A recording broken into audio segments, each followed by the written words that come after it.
환영하고 축복합니다. 여바라, 여주동행 바나바 라이프, 여주동행을 위한 오늘의 묵상 말씀은 요한복음 18장 15절로 27절 말씀이 되겠습니다. 오늘 주일이며 사순절 두 번째 주일입니다. 오늘 우리가 묵상한 말씀을 보면 배신자 유다를 앞세운 제사장들과 바리새인들은 이제 예수님을 체포해서 당시 대제사장의 집으로 끌고 갔습니다. 그러면 오늘 우리가 묵상한 말씀 속에서 우리는 먼저 주님으로부터 너 좀 이렇게 살아라 라고 하는 모본의 음성을 함께 나누기를 원합니다. 19절 말씀이에요. 대제사장이 예수에게 그의 제자들과 그의 교훈에 대하여 물으니, 참으로 하나님의 독생자이신 예수님이 당시 유대 나라의 교권을 지닌 제사장의 신문을 지금 당하고 계셔요. 그뿐만이 아니고 심지어 그 대제사장의 집에 있던 아랫사람은 주먹으로 예수님의 얼굴을 가격합니다. 예수님이 엄청난 모욕을 당하세요. 22절입니다. 곁에 섰던 아랫사람 하나가 손으로 예수를 쳐 이르되 내가 대제사장에게 이같이 대답하느냐. 그렇게 주님은 조롱을 당하시고 신문을 당하시지만, 그러나 주님은 지금 단지 이 세상에서 사람들의 모욕을 당함이 아니고 지금 아버지로부터 뜻하신 길을 지금 가고 계십니다. 대제사장의 신문에 주님은 아주 담대하셨습니다. 그리고 당당히 주님은 대답하셨습니다. 주님의 그 담대함과 당당함, 그 주님의 담대하고 당당함을 우리는 오늘 우리의 모본의 태도로 우리가 배울 수 있기를 기대합니다. 20절입니다. 예수께서 대답하시되 내가 드러내놓고 세상에 말하였노라. 모든 유대인들이 모이는 회당과 성전에서 항상 가르쳤고 은밀하게 아무것도 말하지 아니하였다. 정말 그렇습니다. 주님은 담대하셨습니다. 그리고 주님은 요즘에 이단 사교 집단의 교주같이 비밀 조직 혹은 모임, 장소를 주님은 절대로 구축하지 않으셨습니다. 요즘 우리나라에 지금 엄청난 무리를 일으키고 있는 이단, 신천지 이 이단과 같은 무슨 비유풀이 같은 은밀한 교리를 숨겨서 주님은 절대로 말하지 않으셨습니다. 주님은 당시에 유대인의 회당과 성전에서 주님은 하나님으로부터 받은 말씀을 이 세상에 전하셨습니다. 그렇기 때문에 주님은 담대하셨어요. 주님은 당당하셨습니다. 주님의 이 담대함은 바로 아버지에게부터 온 것입니다. 참 그런 것 같아요. 우리가 이 세상에서 많이 흔들리고 있지 않습니까? 오늘만 해도 참 우리가 많이 흔들렸습니다. 예배를 드려야 되는지 말아야 되는지 많은 분들이 곤욕스러워하고 있죠.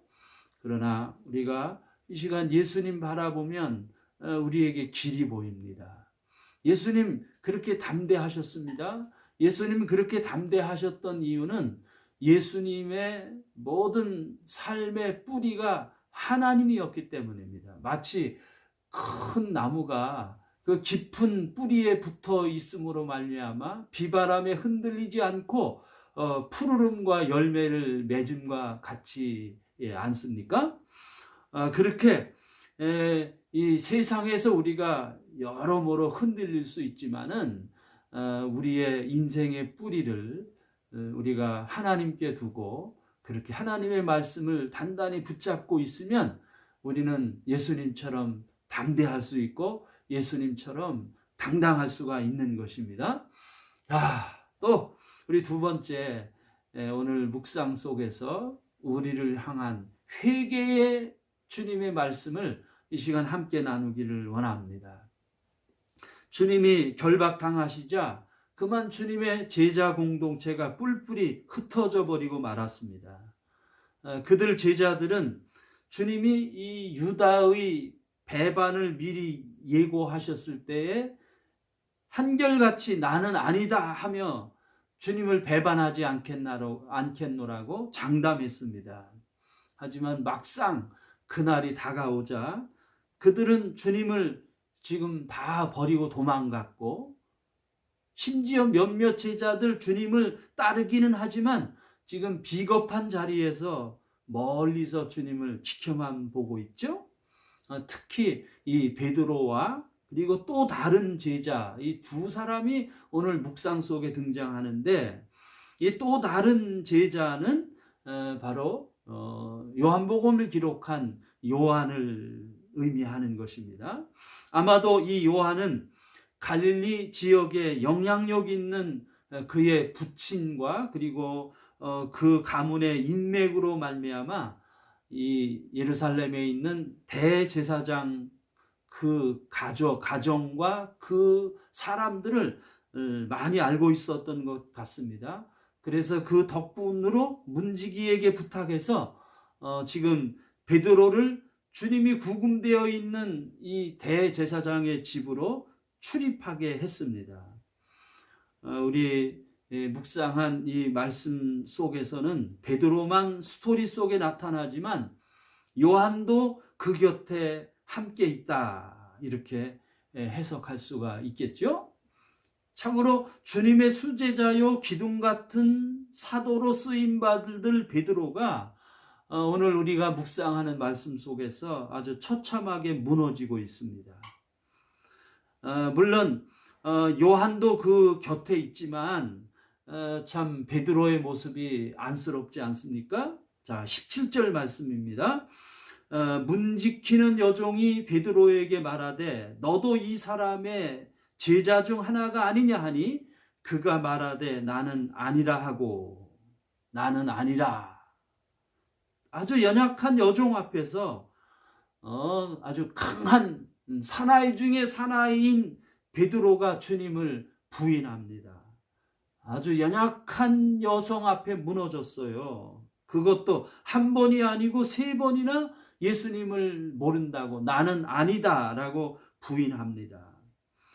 베드로는 계속해서 이 대제사장의 뜰에서 불을 쬐고 있습니다. 그때 이번에는 베드로를 본 남자들, 베드로를 본 사람들이 베드로를 지목하면서 아무래도 행색이나 또는 이 억양을 보니까 이 갈릴리 사람이고 예수님의 제자 중에 하나다, 이렇게 주목해 오자 역시 나는 아니다 라고 2번째 부인을 했어요.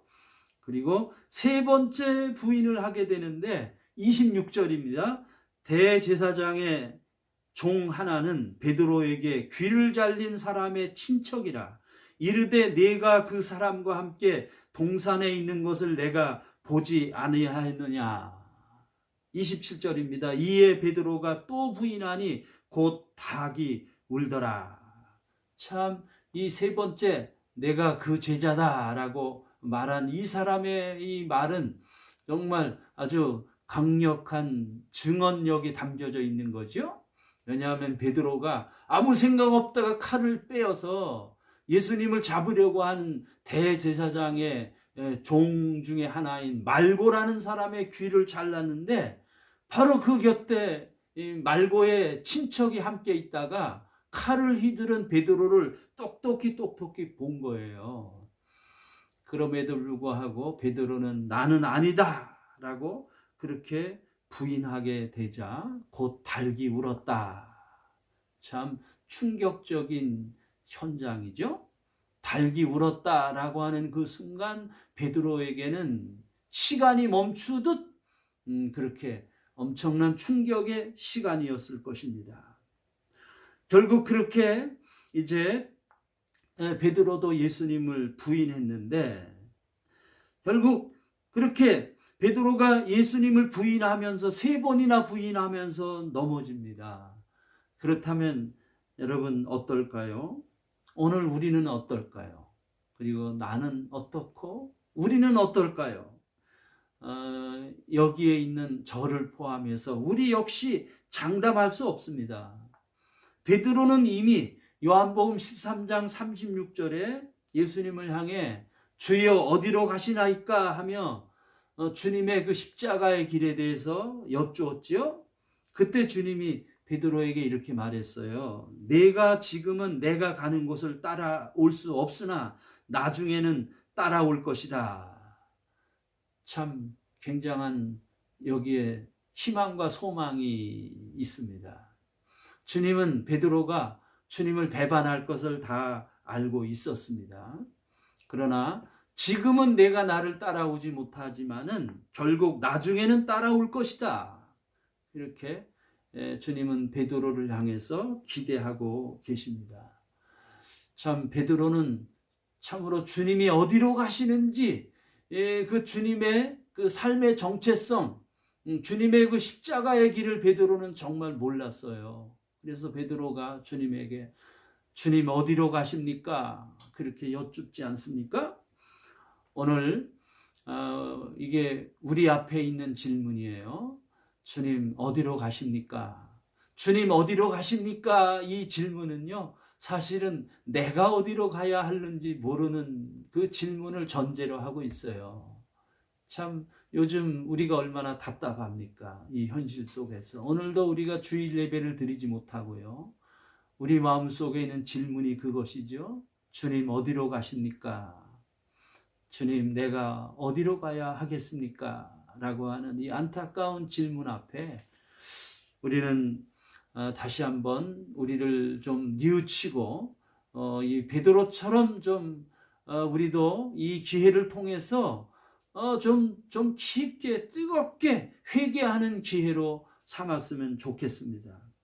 결국 주님이 지금 어디로 가시는지를 이 베드로처럼 알지 못했듯이 우리도 주님이 어디로 가시는지 우리도 잘 모를 수 있습니다. 중요한 것은 지금 이곳에서 지금 현실 이 자리에서 우리가 주님과 동행해야 하는 것입니다. 우리 모두가 대망하는 곳, 내가 야망하고 그리고 내가 가고 싶어 하는 곳, 내가 얻고 싶어 하는 곳, 그곳에 내 마음이 가 있는 거죠. 그러나 우리가 분명히 알아야 할 것은 그곳에 예수님은 없다는 것입니다. 우리는 이것을 회개해야 할 것이에요. 오늘 이 주님을 준비하는, 주님을 대망하는 주님의 부활절을 우리가 앞두고 있는 이 사순절 둘째 주일날 우리가 마음을 다해 좀 주님 앞에 섰으면 좋겠습니다. 여바라 여주동행 바나바 라이프 사랑하고 축복합니다.